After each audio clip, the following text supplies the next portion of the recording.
You are sitting at your kitchen table on a Tuesday at 10:47 in the morning.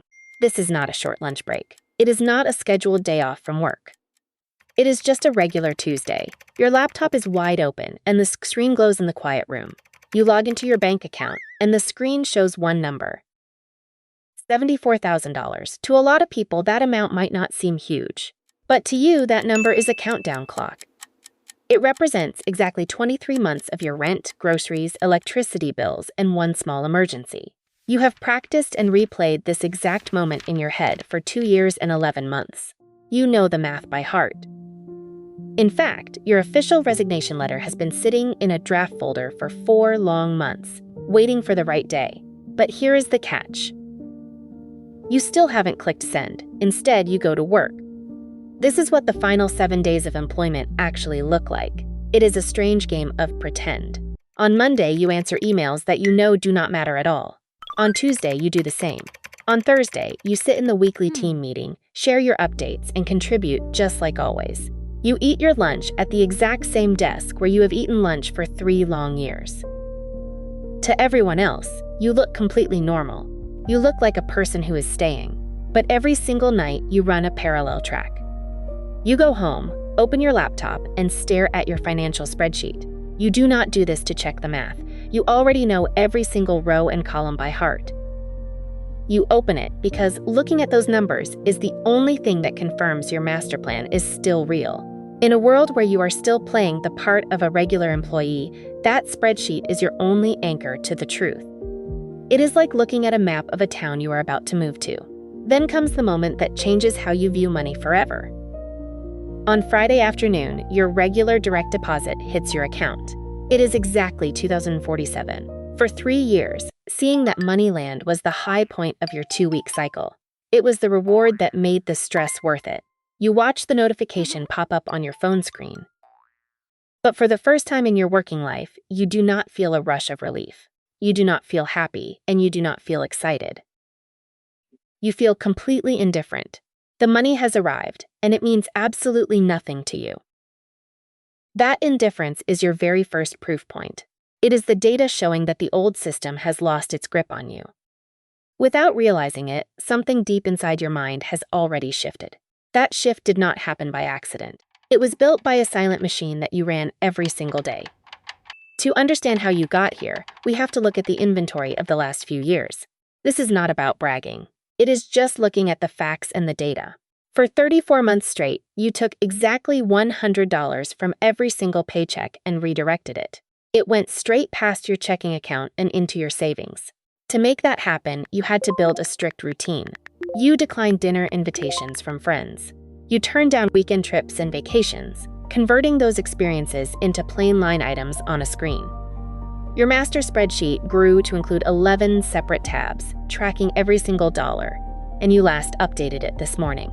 You even built an extra 3-month buffer on top of your 23-month goal, simply because the first buffer started to feel too thin. Building this financial structure required an incredible amount of discipline, but it came with a hidden cost.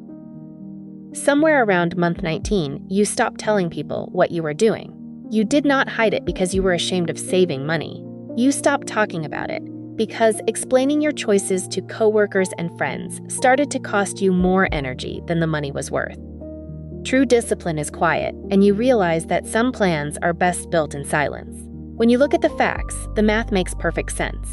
Having 2 full years of living expenses saved up is actually a bigger safety net than most small business owners have when they start out. You are not making a wild guess, and you are definitely not being reckless. You are being completely precise. You have used your spreadsheet to plan out 3 different failure scenarios. If things go wrong, you already have a clear re-entry plan to get back into the traditional job market. You know exactly what your monthly spending is, right down to the very last dollar. For one brief moment, looking at these organized facts makes you feel completely safe. It feels like quitting your job is actually the most responsible and logical choice a person could ever make. But a spreadsheet can only track the numbers. It cannot track how you feel. You are left wondering if all this perfect math is just a way to hide a deep, secret fear. Without answering that question, the clock keeps ticking and the moment to decide moves closer. Then comes the moment where everything changes forever. It is Monday morning, the very first week after leaving your old life behind. You sit down, take a deep breath, and hit send on your resignation letter at exactly 8:03 a.m. In that single second, you experience both a massive gain and a massive loss at the same time. You gain a wonderful new freedom, the total absence of a morning alarm telling you when to wake up. But you also lose something major, the daily routine and structure that used to tell you exactly who you were at 8:03 a.m. every single day. The most powerful change isn't a loud, dramatic explosion. It is very quiet. By 9:00 a.m., you realize that you have already opened up your laptop and checked your financial spreadsheet twice. The total balance hasn't changed at all in the last 57 minutes. You know the math is exactly the same, but you look at it anyway. This is the door that you can never unlock or go back through. You have finally crossed the line into a new reality. For the very first time in your life, you now know exactly what that savings number looks like when it is the only thing standing between you and the rest of the world. The changes do not stop with your daily routine. They quickly move into your relationships, starting with the people you used to see every day. 3 days after your final shift, you get a text message from your closest friend at the job. This person was not your best friend in the outside world, but they were the person who knew you best inside that specific building. The message reads, "How's freedom?" followed by a laughing emoji. You sit there looking at your phone. You start typing out a real honest answer about how strange and scary it feels. Then you stop, backspace through the words, and delete the whole message. Instead, you just click the thumbs up emoji and hit send. 2 weeks pass by and your phone stays quiet. They do not text you again. In that quiet space, you come to a hard realization about human behavior. The main thing the two of you actually had in common was the office building itself. Your entire bond was built on complaining about the morning commute, talking about the manager, and ordering the exact same lunch together. Now that you are out of that environment, none of those shared moments exist anymore. You realize there is nothing left to say, so you do not send a text either. The conversation simply ends in total silence. By week 3, an outside force arrives that you cannot control or avoid. The stock market suddenly drops by 9% in just 4 days. This drop does not affect your cash savings buffer, but it hits your separate long-term investment account hard. In just 72 hours, your index funds lose $6,200 on paper. You are a smart investor, so you know the basic facts of finance. You know the data says to hold steady, and you know this drop is just temporary market noise. But logic does not stop the panic from creeping in. You open up your spreadsheet anyway. You change the formulas to recalculate your runway.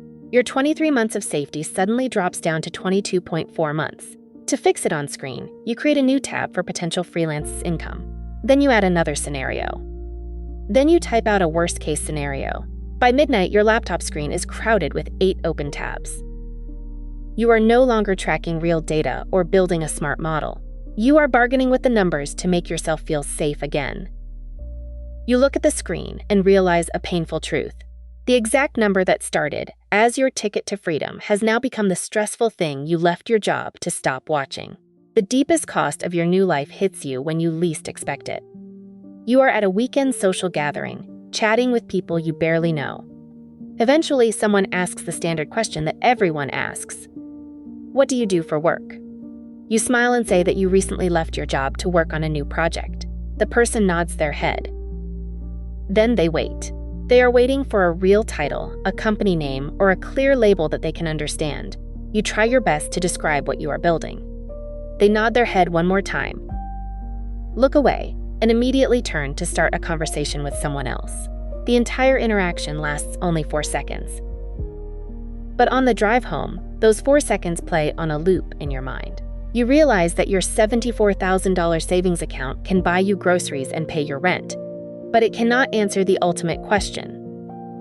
Who are you now? The money can only buy you the empty time to figure that out for yourself.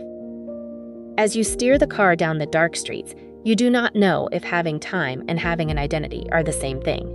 The scene ends without an answer, and the drive home is completely quiet. Now you are 6 weeks into this new journey. It is a Tuesday, and the clock on the wall reads exactly 10:47 a.m. Once again, this is not a short lunch break from an office, and it is not a scheduled day off from work. You are sitting at the exact same kitchen table, and your laptop is wide open. You log into your financial account, but the screen does not say $74,000 anymore. Today, the bank account reads $68,400. That difference represents the exact price of the 6 weeks of freedom you just bought. You look through your computer files for your old resignation letter draft, but it is completely gone from the folder. You deleted it the exact day you sent it.